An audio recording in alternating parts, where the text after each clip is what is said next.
ભાવનગરમાં next generation GST રિફોર્મને લઈને પ્રબુદ્ધ નાગરિક સંમેલન યોજાયું. ભાવનગર શહેરના મિની મેઘાણી ઓડિટોરિયમ હોલમાં ભાવનગરના નાગરિકો, ઉદ્યોગપતિઓ આ સંમેલનમાં ઉપસ્થિત રહ્યા હતા.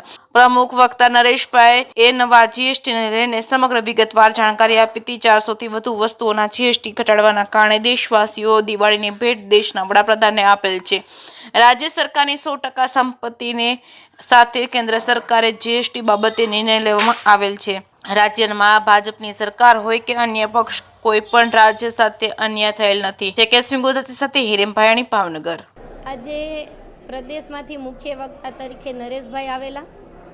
આજે ભાવનગર પૂર્વ વિધાનસભાનું પ્રબુદ્ધ સંમેલન હતું, જેમાં જીએસટી રિફોર્મ્સમાં આપણા આદરણીય વડાપ્રધાન શ્રી નરેન્દ્રભાઈ મોદીએ પહેલા નવરાત્રિ એટલે કે 22મી સપ્ટેમ્બરે જીએસટીમાં 400 જેટલી વસ્તુઓમાં, જેમાં મધ્યમ વર્ગના દરેક લોકોને જીવન જરૂરિયાતની વસ્તુમાં ખૂબ જ જીએસટીનો દર ઘટાડવામાં આવ્યો છે અને એની માટેનું આજે પ્રબુદ્ધ સંમેલન હતું.